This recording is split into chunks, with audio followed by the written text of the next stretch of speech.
વાલા મિત્ર, આજના સ્તવન કાર્યક્રમમાં આપને મળતા મને અત્યંત આનંદ થાય છે. તમે મિત્ર તમારો રેડિયો ચાલુ કરીને સ્તવન કાર્યક્રમ સાંભળો છો અને એ રીતે મને તમને મળવાની ઉત્તમ તક આપો છો. એ માટે હું તમારો આભાર માનું છું. હવે જો નિયમિત રીતે તમે સ્તવન કાર્યક્રમ સાંભળતા હશો તો તમને ખ્યાલ હશે જ કે છેલ્લા કેટલાક દિવસોથી આપણે બાઇબલમાં નવા કરારના વિભાગમાં આવેલ યોહાન અનુસાર શુભ સંદેશનો અભ્યાસ શરૂ કર્યો છે. ગત સ્તવન કાર્યક્રમમાં આપણે યોહાન અનુસાર શુભ સંદેશના 3જા અધ્યાયનો અભ્યાસ પૂરો કર્યો હતો. આજે મિત્ર આપણે યોહાન અનુસાર શુભ સંદેશના 4થા અધ્યાયની 1 થી 34 કલમો જોવા માંગીએ છીએ. એટલે મારી તમને નમ્ર વિનંતી છે કે જો તમારી પાસે પ્રેમ સંદેશ નામનું પુસ્તક હોય તો તમારી સમક્ષ 267 નંબરના પૃષ્ઠ ઉપર એ તમારી સમક્ષ ખુલ્લું રાખો અને મારી સાથે સાથે તમે બાઇબલમાંના ઈશ્વરના પવિત્ર વચનો જાતે પણ વાંચો તો તમને પોતાને પણ એ દ્વારા ઘણો બધો લાભ થશે. મારી તમને સાથે સાથે નમ્ર વિનંતી છે મિત્ર કે જો બની શકે તો જરૂર તમારી સાથે નોટ અને પેન રાખો, જેથી ઈશ્વરના પવિત્ર વચનોમાંથી જે બાબતો તમને શીખવા મળે, જે બાબતો તમને મહત્વની લાગે તમારા પોતાના જીવન માટે, તમારા પરિવાર માટે, એ તમે તમારી નોટમાં નોંધી લઈ શકો અને પછી જ્યારે પણ તમને જરૂર જણાય ત્યારે તમે તમારી નોટમાં એ જોઈ શકો. હવે તમે જુઓ મારી સાથે સાથે યોહાન અનુસાર શુભ સંદેશના 4થા અધ્યાયની પ્રથમ 3 કલમો, ઈસુ અને સમરૂની સ્ત્રી, એ શીર્ષક નીચે યોહાન અનુસાર શુભ સંદેશના 4થા અધ્યાયની પ્રથમ 3 કલમોમાં લખવામાં આવ્યું છે કે ફરોશીઓએ સાંભળ્યું કે ઈસુ યોહાનના કરતા વધારે શિષ્યો બનાવે છે અને તેમને બાપ્તિસ્મા આપે છે. હકીકતમાં ઈસુ જાતે નહીં પણ તેમના શિષ્યો બાપ્તિસ્મા આપતા હતા. ઈસુ એ સાંભળીને યહૂદિયા મૂકીને પાછા ગાલિલમાં ચાલ્યા ગયા. હવે અહીં પ્રથમ 3 કલમો પ્રમાણે પ્રભુ ઈસુ ખ્રિસ્તના શિષ્યો લોકોને બાપ્તિસ્મા આપતા હતા. બાપ્તિસ્મા એટલે પાણીમાં ઝબકોળવું. જે લોકો પ્રભુ ઈસુ ખ્રિસ્તની પાસે આવતા હતા એમને એમના પાપોના પશ્ચાતાપના પ્રતીક રૂપે પાણીમાં ડૂબાડીને પછી પાણીમાંથી બહાર કાઢવામાં આવતા હતા. હવે આ સમયે યોહાન બાપ્તિસ્મીને જેલમાં પૂરવામાં આવ્યો હતો. એને હેરોદની ભાભી, જે હેરોદની પત્ની બની ગઈ હતી, એણે અદેખાઈથી જેલમાં પૂર્યો હતો અને છેવટે એણે યોહાનની હત્યા પણ કરાવી નાખી હતી. જ્યારે બાપ્તિસ્મા કરનાર યોહાનને કેદખાનામાં પૂરવામાં આવ્યો ત્યારે પ્રભુ ઈસુ ખ્રિસ્તે યહૂદિયા પ્રાંત છોડીને પાછા ગાલિલમાં ગયા. આગળ હવે આપણને એક પ્રસંગ જોવા મળે છે. કુવા આગળ પ્રભુ ઈસુ ખ્રિસ્ત અને એક સ્ત્રી. તમે 4થા અધ્યાયની 4થી કલમ આગળ વાંચો મારી સાથે. શું કહ્યું છે? ઈસુએ સાંભળીને યહૂદિયા મૂકીને પાછા ગાલિલમાં ચાલ્યા ગયા. તેમને શમરૂનના પ્રદેશમાં થઈને પસાર થવું પડ્યું. શું લખ્યું છે? તેમને શમરૂનના પ્રદેશમાં થઈને પસાર થવું પડ્યું. હવે પસાર થવું પડ્યું એનો અર્થ એ થાય કે એ આવશ્યક હતું. શા માટે પ્રભુ ઈસુ ખ્રિસ્તે સમરૂન પ્રદેશમાં થઈને જવું પડે એમ હતું? એટલા માટે મિત્ર કે ઈસુ ખ્રિસ્ત એક સ્ત્રીને મળી શકે. યોહાન અનુસાર શુભ સંદેશના 4થા અધ્યાયની 34મી કલમમાં પ્રભુ ઈસુ ખ્રિસ્ત શું કહે છે એ સાંભળો. જેણે મને મોકલ્યો છે તેની ઈચ્છાનું પાલન કરવું અને જે કામ તેણે મને સોંપ્યું છે તે પૂરું કરવું, એ જ મારો ખોરાક છે.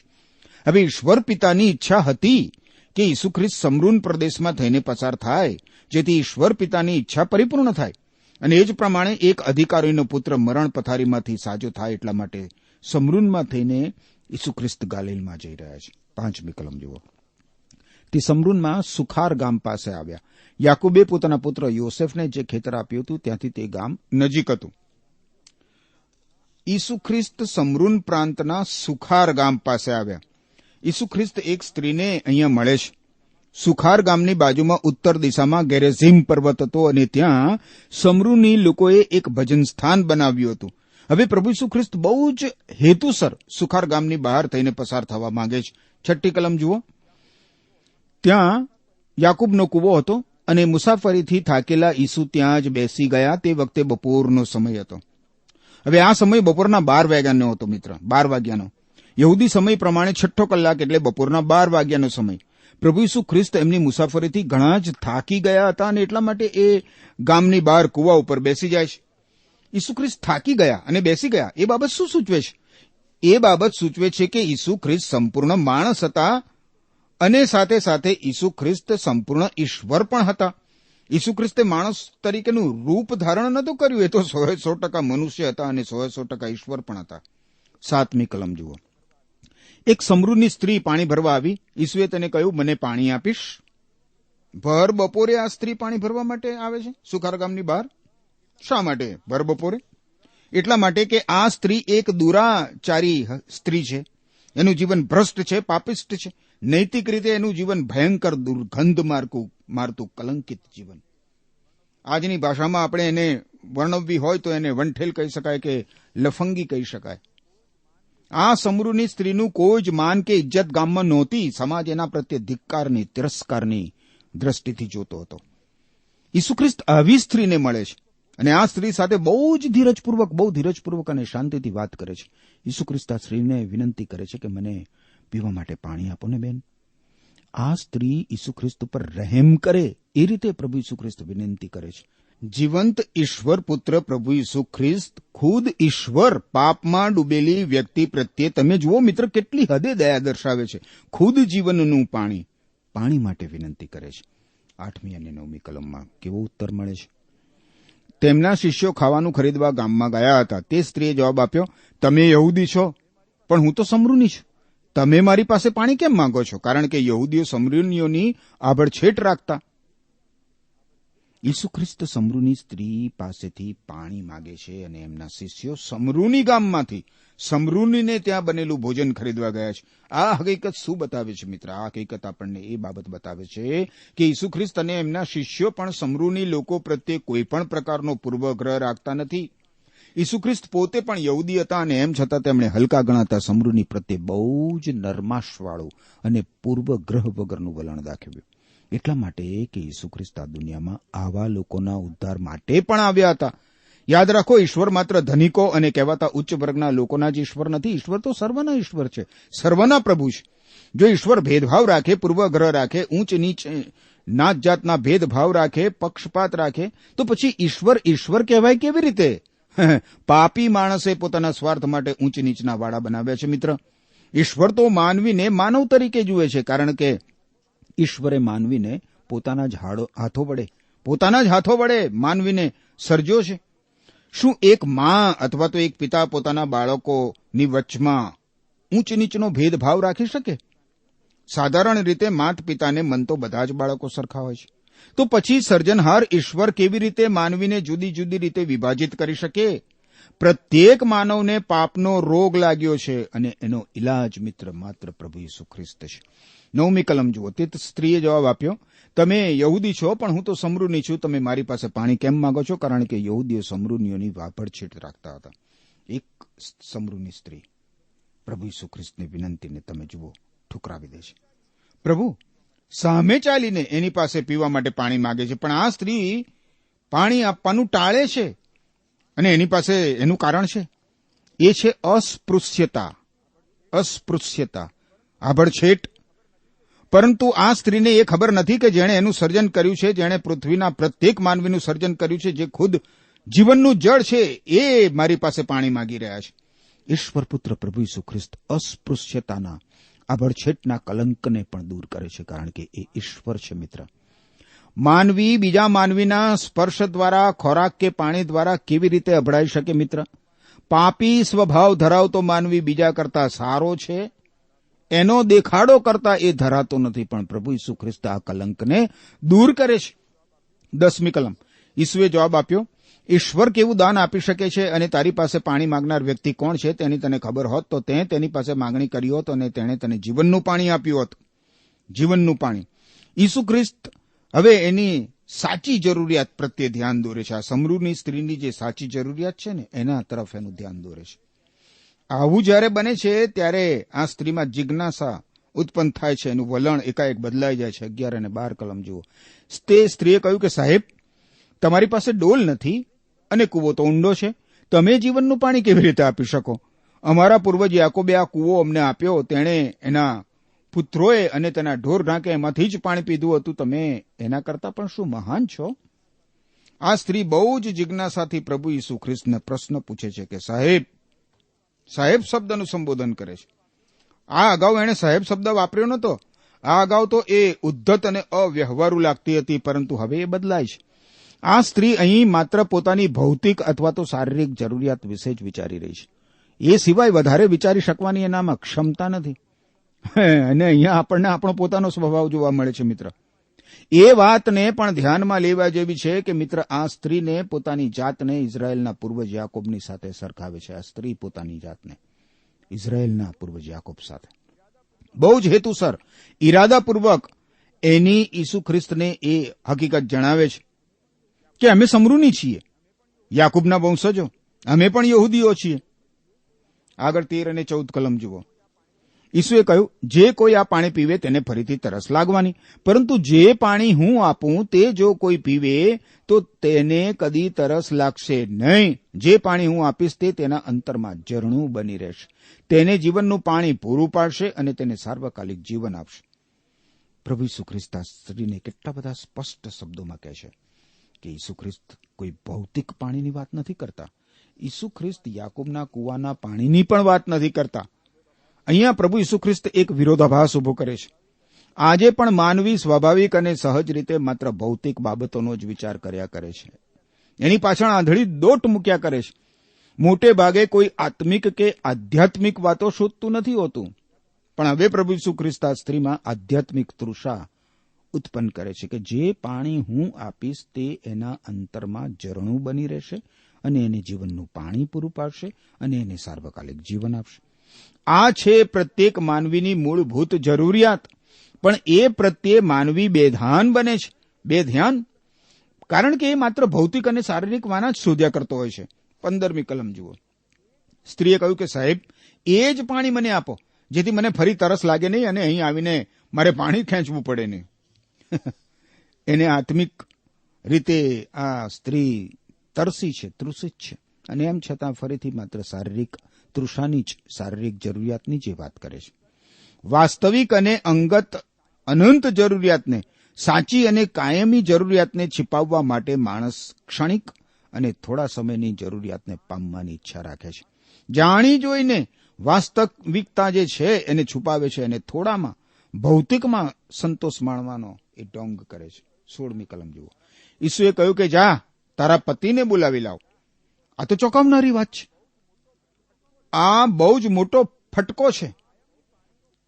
એ કાયમી પાણી ઉપલબ્ધ છે, પણ એને માટેની શરત પૂરી થવી જોઈએ. ત્યાં તૃષાની જરૂરિયાતની જરૂરિયાત સમજાય એ જરૂર છે. અને આ જ જરૂરિયાત તો એ હતી કે સમૃદ્ધની સ્ત્રી એ સમજે કે એ એક પાપી વ્યક્તિ છે, સ્વભાવમાં અને કૃત્યમાં પાપી છે. એ સ્વીકારવું એના માટે જરૂર હતી કે જા, તારા પતિને બોલાવી લાવ.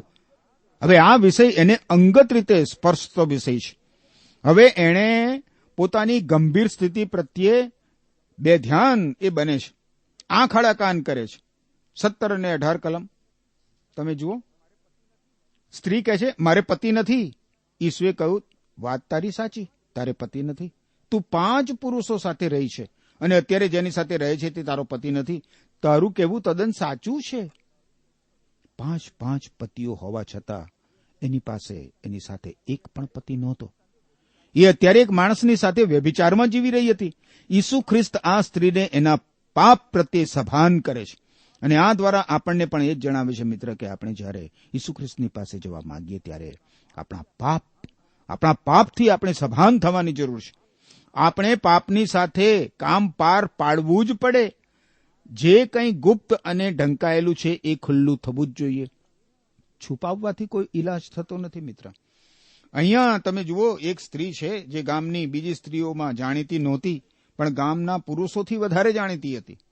ઈસુ ખ્રિસ્ત બહુ જ હેતુસર સમરૂનમાં થઈને અને સુખાર ગામના સીમાડે થઈને પસાર થાય છે. ત્યાં આ સ્ત્રી જેને ઈશ્વરની જરૂર હતી, પણ એ બે ધારું જીવન જીવતી હતી.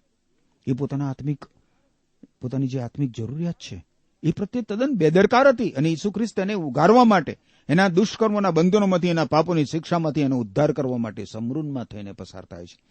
આજે મિત્ર, એ જ પ્રભુ ઈસુ ખ્રિસ્ત તમને તમારા જીવનની વાસ્તવિક સ્થિતિ પ્રત્યે સભાન કરી રહ્યા છે. તમે ક્યાં છો મિત્ર? તમે કેવું જીવન જીવી રહ્યા છો? શું આત્મિક જરૂરિયાતના બદલામાં તમે માત્ર ભૌતિક સુખ ઝંખી રહ્યા છો? આજે ઈસુ ખ્રિસ્ત તમારા જીવનમાં આવીને તમને આત્મિક પાણી આપવા માંગે છે, જે અનંત કાળ માટે, કાયમ માટે તમારી આત્મિક તૃષાને તૃપ્ત કરે છે. આગળ આપણે 19 અને 20 કલમો હવે જોઈએ. યોહાન અનુસાર શુભ સંદેશ 4 અધ્યાય 19 અને 20 કલમ.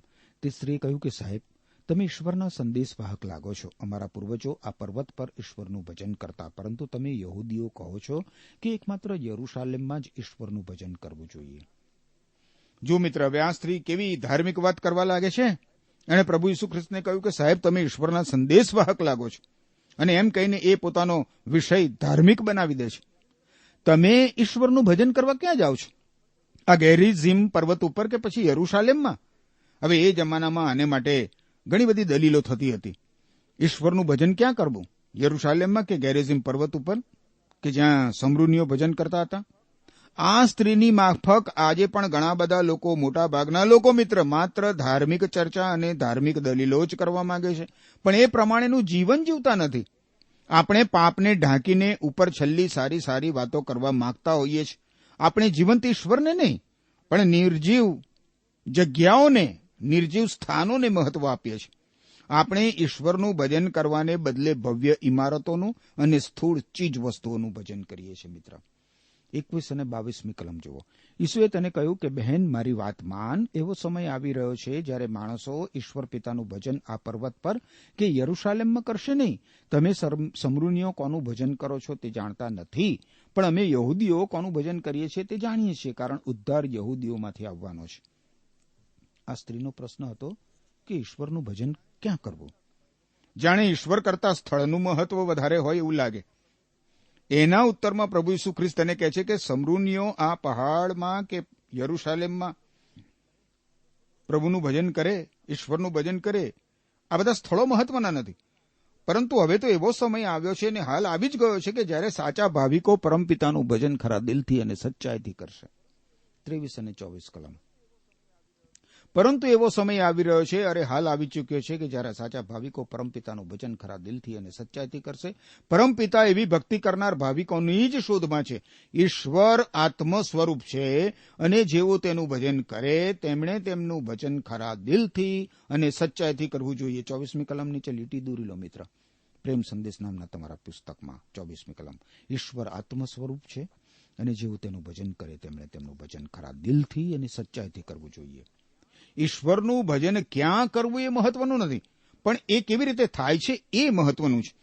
ઈસુ ખ્રિસ્ત સમરૂની સ્ત્રીને બહુ જ ઠોસ જવાબ આપે છે કે ઈશ્વર આત્મા છે, ઈશ્વર નિરાકાર છે, અને એટલા માટે સર્વવ્યાપી ઈશ્વરને પકડવા માટે એક સ્થળેથી બીજા સ્થળે દોડાદોડ કરવાની જરૂર ખરી કંઈ?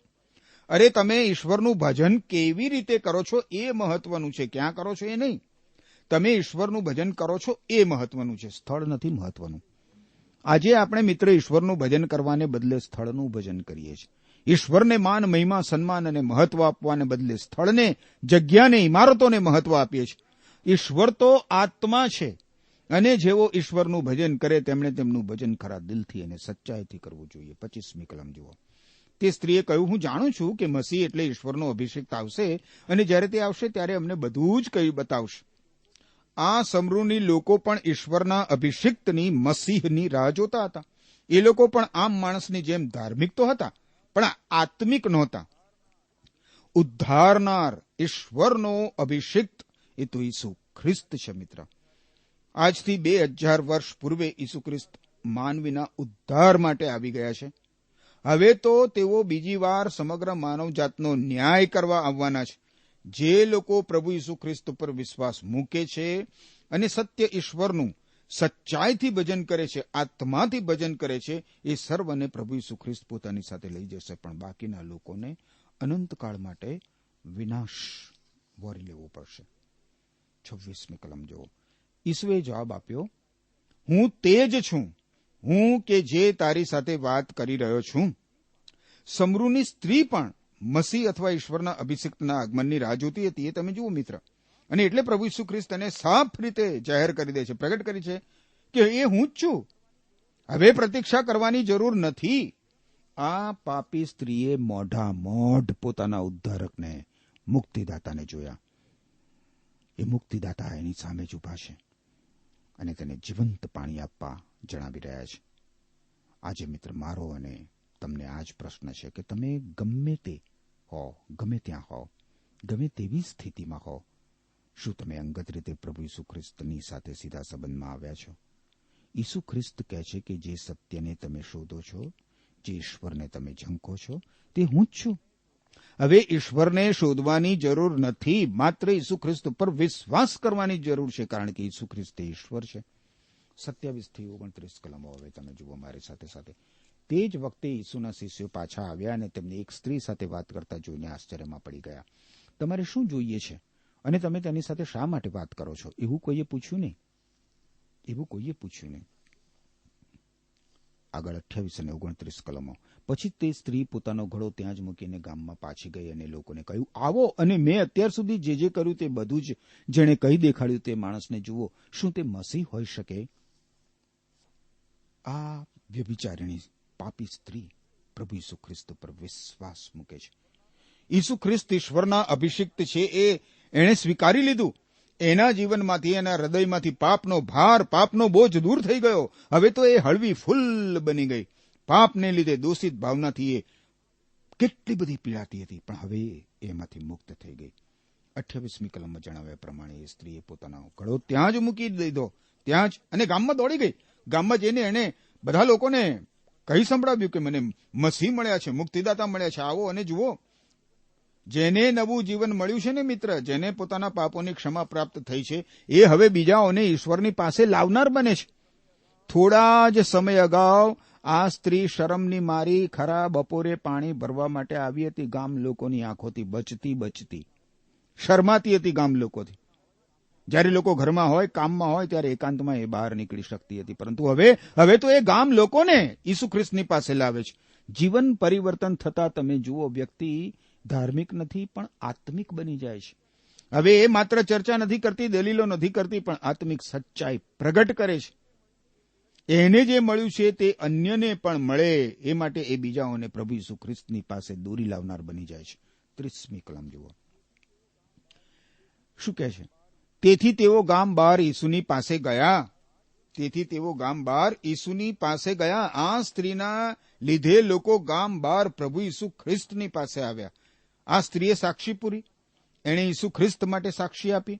અને આ બાબત આપણા માટે કેટલી બધી મહત્વની મિત્ર. ઈસુ ખ્રિસ્ત પર વિશ્વાસ કર્યા પછી બીજાને ઈસુ ખ્રિસ્ત વિશે કહ્યા વગર, જણાવ્યા વગર કેવી રીતે રહી શકાય? બીજાઓને ઈસુ ખ્રિસ્ત મળે એની જવાબદારી જેને ઈસુ ખ્રિસ્ત મળ્યા છે એની છે. મને જીવન મળ્યું છે, મને અનંત જીવન મળ્યું છે, મને મારા પાપોની ક્ષમા મળી છે ને, એટલા માટે બીજા લોકોને પણ જીવન મળવું જ જોઈએ, પાપોની ક્ષમા મળવી જ જોઈએ, અને મારે એ લોકોને ઉદ્ધાર કરતા પ્રભુ ઈસુ ખ્રિસ્તની જાણ કરવી જ જોઈએ. એ અખૂટ જીવન મેળવવા માટે પ્રભુ ઈસુ ખ્રિસ્ત પર વિશ્વાસ મૂકવો બહુ જરૂરી છે મિત્ર. ઈસુ ખ્રિસ્ત પરનો તમારો વિશ્વાસ બીજાઓની સમક્ષ તમે જાહેર કરો, જો તમે ઈસુ ખ્રિસ્ત પર વિશ્વાસ મૂક્યો છે તો. આગળ 31-34 કલમો આપણે જોઈએ. તે સમય દરમિયાન શિષ્યો ઈસુને વિનવતા હતા, ગુરુજી, થોડુંક તો ખાઓ. પરંતુ તેમણે જવાબ આપ્યો, ખાવા માટે મારી પાસે જે ખોરાક છે તેની તમને જરા પણ ખબર નથી. તેથી શિષ્યો અંદર પૂછવા લાગ્યા, શું કોઈ તેમના માટે ખાવાનું લાવ્યું હશે? ઈસુએ કહ્યું, જેણે મને મોકલ્યો છે તેની ઈચ્છાનું પાલન કરવું અને જે કામ તેણે મને સોંપ્યું છે તે પૂરું કરવું, એ જ મારો ખોરાક છે. ઈસુ ખ્રિસ્ત જે હેતુ માટે સમૃદ્ધમાં થઈને જવા માંગતા હતા, એ હેતુ પરિપૂર્ણ થઈ ગયો છે. એક સમૃદ્ધની સ્ત્રી કે જે સમાજની નજરમાં, લોકોની નજરમાં ઉતરી ગઈ હતી, એ હવે ઈશ્વરની પુત્રી બની છે, ઈશ્વરની દીકરી બની છે. તમે મિત્ર ગમે તે હો, ગમે તેવા હો, પણ પ્રભુ ઈસુ ખ્રિસ્ત પર વિશ્વાસ કરવાથી, ઈસુ ખ્રિસ્તને તમારા જીવનમાં સ્વીકારવાથી તમે નવું જીવન પ્રાપ્ત કરી શકો છો. ભલે લોકોની નજરમાં તમે માન પ્રાપ્ત ના કરો, પણ યાદ રાખો, ઈશ્વરની નજરમાં તમે પાપોની માફી મેળવનાર ઈશ્વરનું પ્રિય બાળક બની જાઓ છો. તમારા માટે મારા હૃદયને ઈશ્વર પિતાને એ જ પ્રાર્થના છે કે ઈસુ ખ્રિસ્ત પર વિશ્વાસ કરવા દ્વારા તમે ઈશ્વરના બાળક બની શકો.